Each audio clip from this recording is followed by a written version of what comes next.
Saúde a igreja com a paz do Senhor, amém? Amém! Amém, igreja? Amém! Aplauda Jesus. Vamos abrir sua Bíblia em Efésios 3, que é o tema da nossa campanha.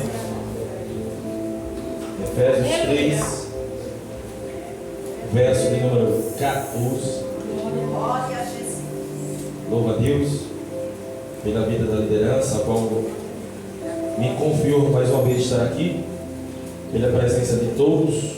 Trago a paz à minha pastora, a pastora Angélica. Que Deus continue abençoando a nossa noite. Será uma noite maravilhosa, gente. Amém? Efésios 3, verso de número 14. A palavra do Senhor diz assim, que é o tema da nossa campanha: por essa razão dobro os meus joelhos perante ao Pai.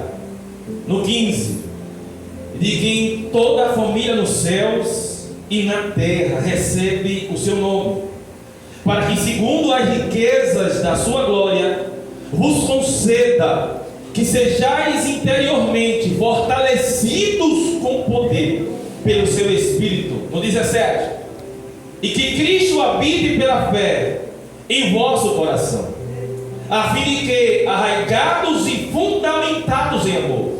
No 18, vós seja possível compreender juntamente com todos os santos a largura, o comprimento, a altura e a profundidade desse amor, e assim conhecer esse amor de Cristo, que excede todo o entendimento, para que sejais preenchido até a plenitude de Deus. Amém, igreja? Vamos tomar os seus assentos.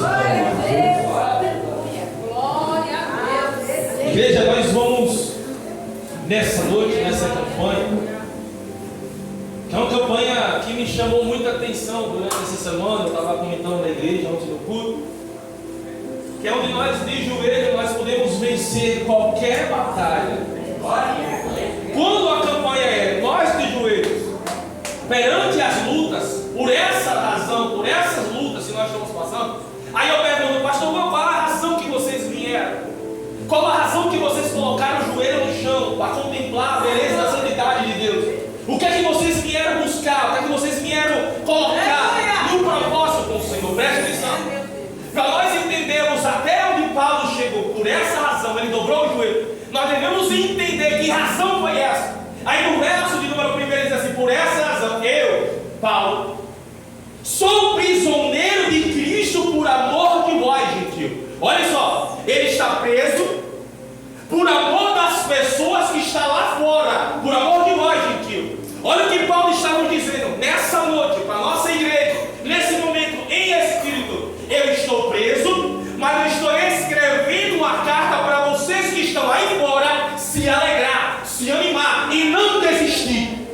Paulo, mesmo preso, acorrentado, mesmo ele sendo açoitado, ele está dizendo para mim e para você: olha, igreja, eu estou aqui dentro preso, amarrado, sendo açoitado, mas eu estou tentando fazer com que vocês se alegrem aí fora, com que vocês se animem aí fora, porque Paulo é um dos melhores pregadores que já existiu, porque ele mesmo no momento que ele estava de escravidão, mesmo no momento que ele estava sendo preso, açoitado, ele pregava o evangelho do Senhor.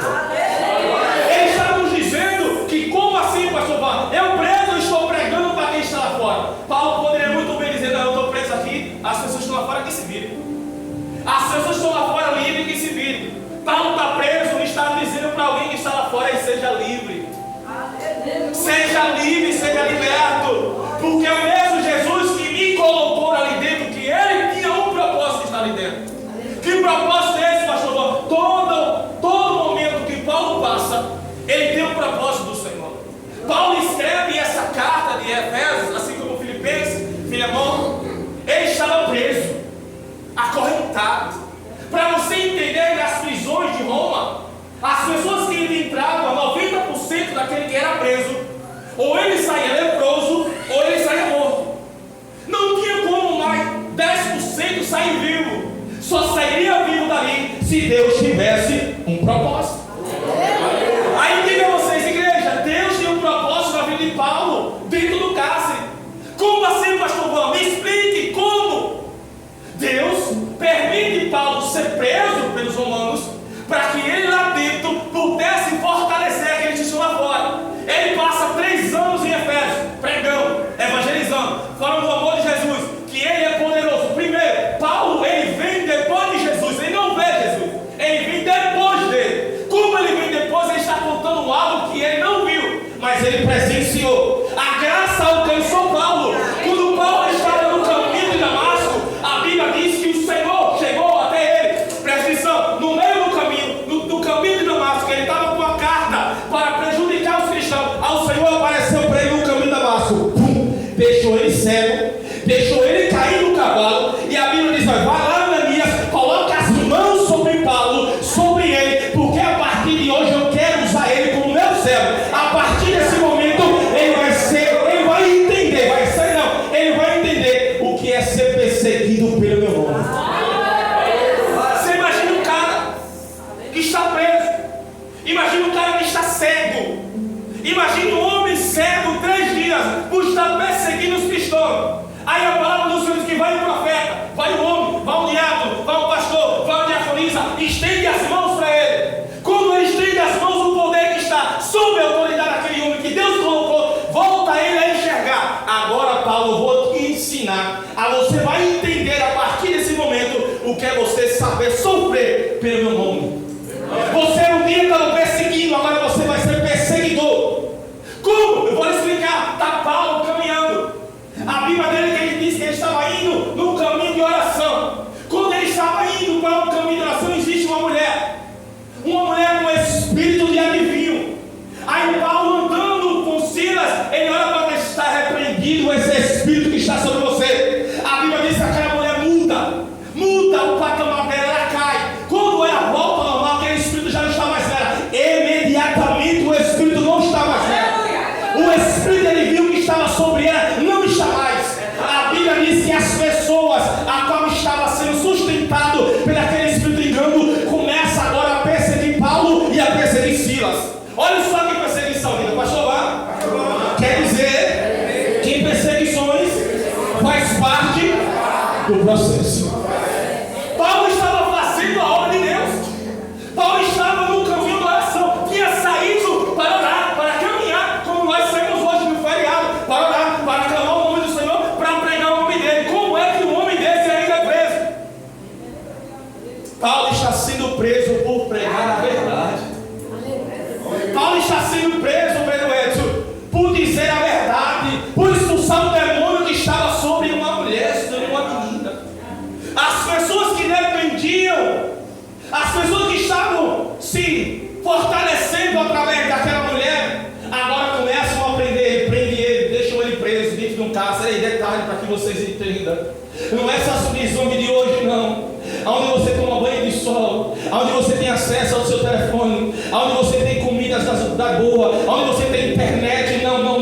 As prisões de Roma é totalmente diferente. A prisão de Roma é você acorrentado um junto com o outro, é você com um pedaço de madeira nas mãos, um pedaço de madeira nos pés, e não podia mais ou menos se mexer. E outro detalhe, não existia luz, não, só existia candeeiro, existia ali o chão todo molhado, não tinha como ninguém adorar no espaço daquele. A Bíblia diz que Paulo olhou para Silas, vamos fazer o quê? Deus não tem culpa de nada, nós estamos aqui dentro. Deus não tem culpa de nada, nós estamos presos. Deus não tem culpa de nada, nós estamos sendo espancados. Deus não tem culpa de nada, nós tomamos chicotadas. Deus não tem culpa de nada dessas correntes que estão sobre nossas mãos. Vamos fazer uma coisa diferente. Eu decido adorar e você vai decidir orar. Vamos fazer algo diferente. A Bíblia diz que quando eles começam a orar, perto da meia-noite cai um terremoto e as cadeias se quebram.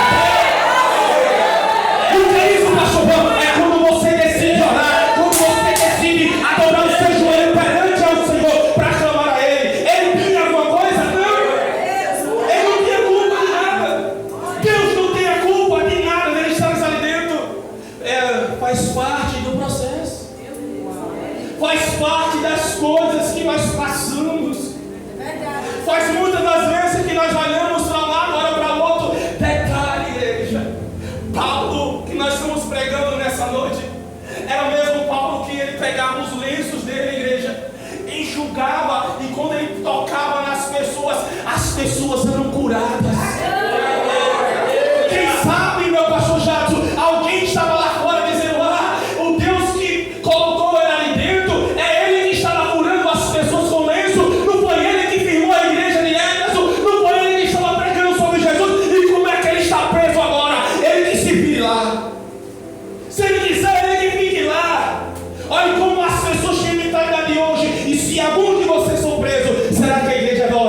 ou vai acusar? Por pregar a mensagem, por pregar a verdade, por falar do amor de Deus, por dizer: olha, você está liberto desse demônio que está me perseguindo. Você imagina Jesus entrando na cidade de Gadara, quando a Bíblia diz, quando ele coloca os pés, veio um demoniado. O endemoniado chamou ele pelo nome de Jesus. Os demônios conhecem o nome dele.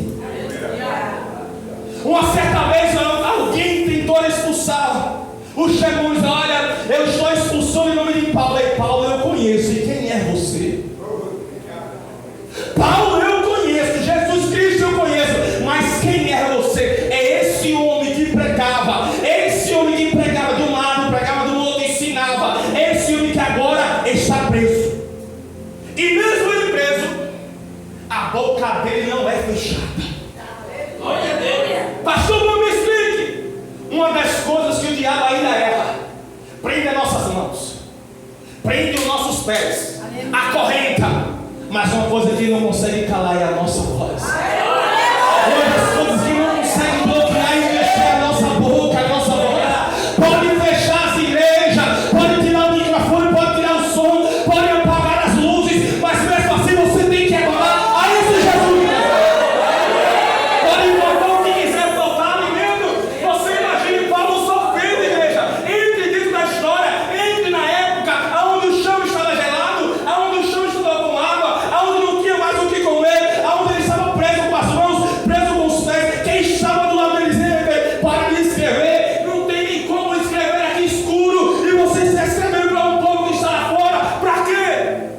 Por amor por almas, amor pelas pessoas, amor pelas pessoas que estavam lá fora, sem entendimento e sem visão.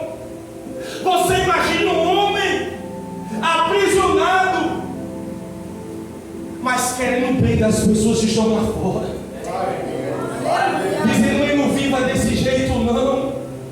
Efésios estava passando um período de idolatria. Existia uma mulher chamada deusa Diana, onde as pessoas se dobravam, onde as pessoas começavam a idolatrar a ela. E Paulo diz: é por uma razão que você tem que dobrar o joelho. Que razão é essa? É pelo seu filho, é pelo seu marido sair das drogas, é pelo seu filho sair das coisas ruins, é para que você não ande mais no caminho errado, é para que você se fortaleça em Jesus, é você dobrar o joelho, pegando o teu seu ministério, é você orar e clamar pela tua família, pela tua casa, pelo teu trabalho, é você dizer: Senhor, eu não aceito a situação que eu estou passando. É não aceitar. Paulo está dizendo: eu não vou aceitar aquilo que está acontecendo lá fora. Escute só, eu de dentro da prisão, o homem de dentro da prisão, ele está convocando o povo que está lá fora dormindo. Você lembra quando Pedro foi preso em Atos 12? A Bíblia diz que Tiago já tinha sido morto a fio da espada. No outro dia, que seria a Páscoa, ela diz: eu vou fazer uma festa. Na época da Páscoa vai estar todo mundo junto, vai ter muita gente, vai ser muito gostoso. Vou pegar Pedro, que praticamente a população era muita, vou pegar ele no meio de uma multidão e vou matar ele. Do mesmo jeito que matou o irmão dele, vou matar ele. Só que aí a Bíblia vai dizer um detalhe. No Atos 12, lá no finalzinho, a Bíblia diz que existia uma igreja. Uma igreja dentro da casa de uma mulher chamada Maria. E a Bíblia diz que existia uma multidão de joelho, orando por aquele que estava lá dentro preso.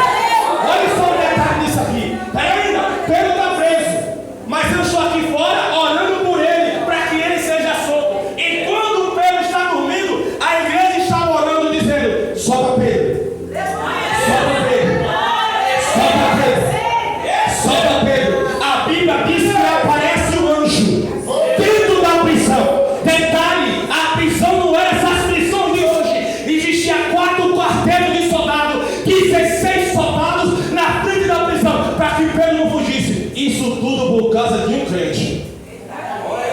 Diga, meu irmão. Não, diga, meu irmão. Crente é perigoso. 16 pessoas para fazer a guarda de um crente. Será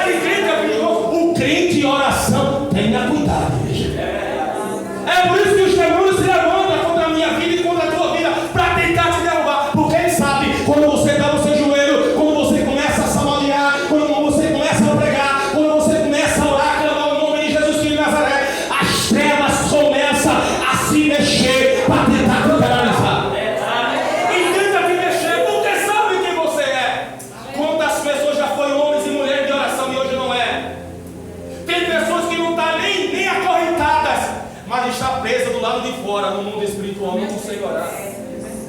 O poder da oração, você tem que entender o que é o poder da oração. O mundo espiritual, ele é tenebroso.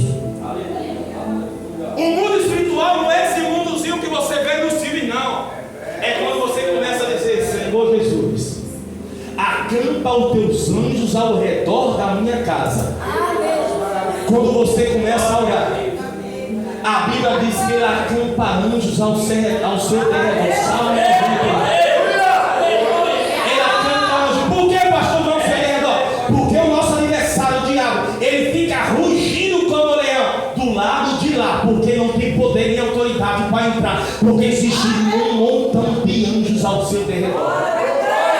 Pastor, olha só, pastor, ele foi preso, foi solto, mas tinha propósito não? Sim. Tinha propósito não? Sim. Alguém lembra?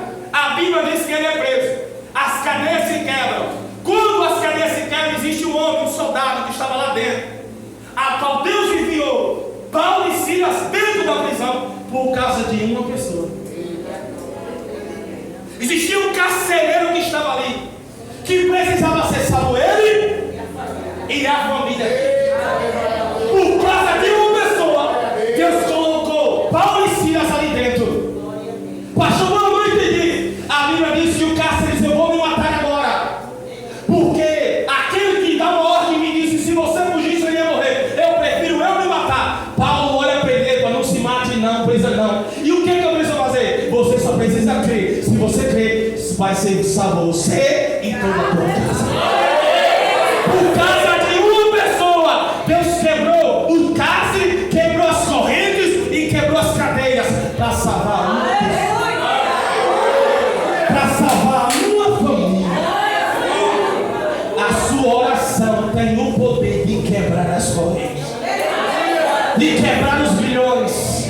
Eu não sei se já aconteceu isso com você. Eu vou contar o que acontece comigo. Quantas das vezes você sabe no caminho para o trabalho, você sabe o caminho para você pregar, você sabe o caminho para fazer uma entrevista, você sabe o caminho para passear com a sua família, e você diz: Senhor, me come com teu sangue. Mas no meio do caminho você vê pessoas sendo assaltadas, você vê pessoas cometendo um homicídio, você vê acidente. E o que eu tenho que dizer essa noite é que nada pegou em você. É porque Deus está guardando a tua vida, Deus está guardando a tua família, Deus está guardando o teu carro. Por quê? Porque você estava em oração. A oração, ela vale muito em seus efeitos. Peraí, pastor Dan, nós estamos falando de um homem que curava, que quebrava grilhões e que fazia maravilhas através da oração de Paulo. E agora ele está preso. Como eu vou entender isso no mundo espiritual? No mundo carnal? Ah, pastor, eu estou com febre. Está com febre? Não vou para o culto não. Não vai não? Tudo bem. Pastor, logo no dia da campanha, do nosso joelho dobrado, a minha menstruação desceu. Não vou para o culto não, pastor. Não vai não? Tudo bem. Pastor, vamos. Bem no dia da campanha, apareceu aquela família que nunca mais apareceu lá de São Paulo, do Minas Gerais, apareceu na minha casa. E agora? Eu não vou não. Por quê? Porque tem família na minha casa. Ei, deixa eu dizer um negócio. Quando você tem um propósito com o Senhor, quando você tiver um propósito com Ele, cumpra. Quando você tem um propósito com Ele, cumpra. É joelho dobrado para a tua família, é joelho dobrado para a tua vida. Então cumpra aquilo que você prometeu a Deus. Que nós temos a mania de falar assim: ah, Senhor, eu vou dobrar meu joelho perante ao Senhor. Mas quando acontece alguma coisa, eu não vou louvar. Por quê? Minha garganta não está boa, está arranhada. Você acha que a garganta de Paulo estava como? Você acha que as mãos de Paulo e Silas estavam como? Você acha que quando ele estava escrevendo essas cartas ao predosório, como é que ele estava? Triste? Como é que ele estava? Cabisbaixo? Como é que ele estava com os pés dele? Não existia pomada não, igreja. Não existia álcool não para você poder esquentar não. Existia um candeeirozinho, uma lamparina. Entenda, nós temos tudo hoje. Nós temos a palavra que nós podemos pregar em tempo e fora de tempo. Nós temos hoje ar-condicionado nos templos. Nós temos um som desse ambiente gostoso. Nós temos imagem para poder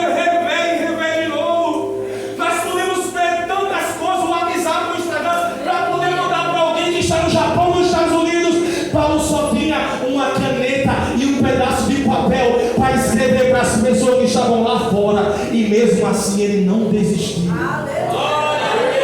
Pastor, como que mais Paulo passou? Eu vou dizer. Paulo, quando ele é mandado, ele preso, junto com os outros presos, ele é mandado de um lugar para outro, e a Bíblia diz que ele vai para a Itália agora, dentro de um navio. Quando chega no meio do caminho, no percalço, a Bíblia diz que o vento bate tão forte na embarcação, que Paulo, que estava dentro preso em Zepa, o Espírito Santo falou comigo e disse que nenhum de 276 tripulantes que está aqui dentro irá morrer. O comandante olhou para ele: como é, Paulo? Que história é essa?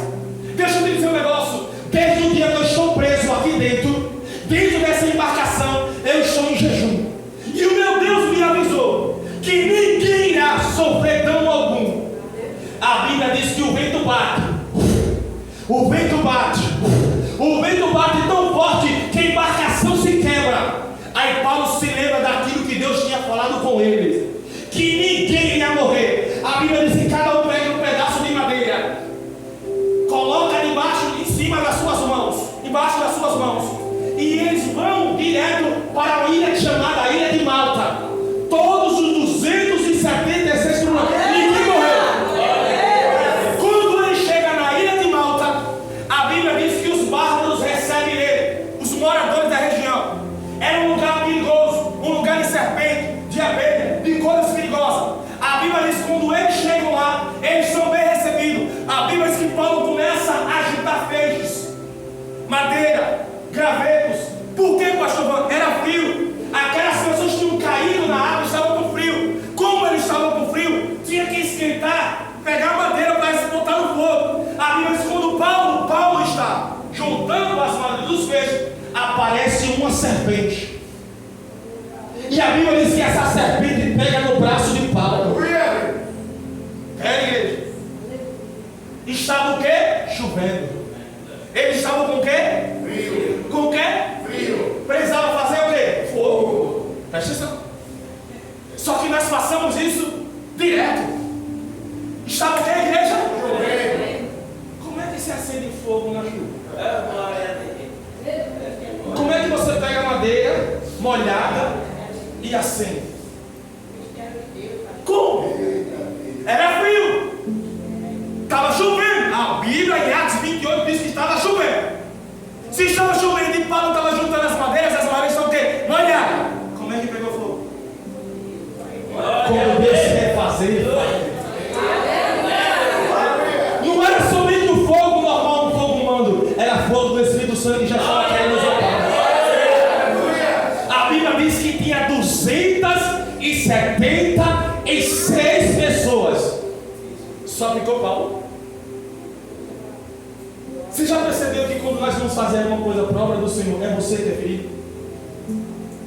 Quando nós vamos fazer algo para a obra de Deus, o diabo só quer picar você, só quer pegar você. O diabo, ele quer parar aquele que está de pé, aquele que não estava fazendo nada, que não ajuntou os gravetos. Ele não queria, ele queria aquele que teve a perspectiva e a iniciatividade de pegar as madeiras e colocar no fogo. Era por isso que dizia: vou pegar Paulo. Quando a serpente pega no braço de Paulo, fala: rapaz, que ousadia, Pera ainda, eu sei qual é o seu lugar, vou colocar você no fogo. Ai, se você soubesse o poder da sua oração. Você sabe o que é o fogo aqui, igreja? É oração, igreja. Você sabe o significado de fogo na vida? É muitas das vezes as suas orações. Quando o vento se levantar, quando a cobra se morder, quando alguma coisa acontecer com você, coloque ela no fogo, amado. O fogo vai consumir ela. Pastor, você estava falando de quem? De Paulo, igreja, que estava de joelho dentro de uma cadeia, dizendo às pessoas: prossiga, continue. É por essa causa que eu estou. E agora, pastor, o que aconteceu? Calma. As pessoas que viram Paulo sendo picado pela cobra disseram: esse cara é um abençoado. Como é que Deus levou ele na embarcação? Como é que ele não morreu no naufrágio? Aí Deus castigou ele agora em terra. A cobra picou ele e ele vai morrer. Por que, Luiz? Porque nenhum teólogos, historiadores, pesquisando, nenhum que foi picado pelas cobras da ilha de Malta ficou vivo. Nenhum. Aí eles disseram assim: daqui a pouco ele está duro, missionário. Daqui a pouco ele morre. Daqui a pouco Paulo cai. Ah, foi o contrário. A Bíblia diz que Paulo fica bem vivo. Pastor, e por que o Senhor não deixou aquela cobra picar Paulo? Porque o Senhor não pegou e permitiu que a cobra picasse outras pessoas. Ele permite muitas das vezes a cobra lhe picar, mas ele não permite que o veneno dela faça efeito em você. Ele vai permitir a prisão, mas a prisão não vai permitir que você adore ao Senhor. A prisão muitas das vezes vai vir, o desconforto vai vir, mas ele não vai deixar com que você adore o nome dele. A sua boca vai ficar aberta, o nome do Senhor será glorificado. E agora as pessoas dizem: não, ele é um Deus. Esse cara que morreu picado por essa cobra venenosa, ele é um Deus. Não tem condições de ser um estar vivo. Que homem é esse? Ele é um Deus. Calma, ele não é um Deus. Existia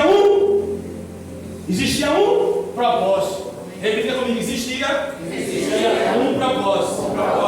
Você veja como um Deus ele vai trabalhar. Se a embarcação que Paulo estava não quebra, ele não tinha chegado em Malta. Se ele não chega em Malta, a cobra não tinha picado ele. Se a cobra não pica ele, ele não ia morar pelo Pai de Público. Olha o que vai acontecer agora. Existia um homem que estava sofrendo de uma disenteria na região de Malta. Aí as pessoas que estavam lá disseram: olha, faz o seguinte, existe um homem que foi picado por uma cobra por 3 instantes. E como é o nome dele? Paulo, chame ele. Onde é que esse homem estava? Está entre uma das cabanas da ilha. Vamos lá. A Bíblia diz que quando Paulo chega lá, levanta as mãos, a qual Paulo foi picado pela cobra. Quando ele estende as mãos ao Pai de Público, a desinteria, a febre que ele estava vai embora. Diga: pastor, o que tem a ver isso comigo? Mesmo você ferido, você pode muitas das vezes curar alguém. Não, a igreja unida não entendeu. Mesmo você ferido, mesmo você quebrado, mesmo você preso, mesmo você acorrentado, Deus vai usar você para curar alguém. Mesmo você sangrando, pastor, como é que eu vou pregar? O doente pregue a palavra do Senhor. Pastor, como é que eu vou louvar? É o doente, eu com febre, pregue, louve, que vai fazer obra ao Senhor Jesus. Ele poderia muito bem dizer: rapaz, é o seguinte, chame outro. Por quê? As minhas mãos estão doendo, a cobra picou bem aqui. Não dá não, ele não. Aonde a cobra me picou, eu vou estender essas mãos mesmo. Aonde um dia me feriu, Deus vai usar essa ferida para curar alguém. Aonde um dia alguém me machucou, me traiu, me caluniou, Deus vai usar o contrário, eu com amor, com gratidão, com mansidão, para mudar a história do quadro dessas pessoas. Poderia muito bem dizer: eu não vou fazer nada nesse lugar, porque a cobra me picou, eu vou amaldiçoar esse Deus. Não, pode ser que Deus não tem nada a ver com isso. Eu vou levantar minhas mãos e ele vai ser curado. Esse é o evangelho. Mesmo você pergunta das vezes: igreja, vocês não fizeram isso? Eu não vou não. Por quê? Porque eu estou ferido, estou machucado. Eu não vou pregar não, porque eu estou doente, eu estou machucado. Eu estou com meu coração sangrando. Mas nós estamos numa campanha. É que por essa causa eu estou dobrando meu joelho. É pelos gentios, é pela minha família, é pela nossa igreja. E é para a nossa igreja. E eu quero mostrar para vocês. Abra sua Bíblia rapidinho. Em Êxodo 17. Já vou encerrar, igreja. Está chegando o meu horário. Êxodo 17, verso de número 12.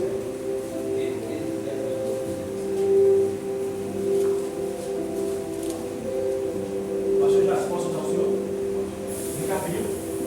Glória a Jesus. Nossa levita de rosa, vem cá. Glória a Deus. Louvado seja o teu nome, meu Senhor. Vem cá, cara. Pastor, só pode ficar de joelho rapidinho. Glória a Deus. Já daqui a pouco ele vai dizer: você toma Coca-Cola.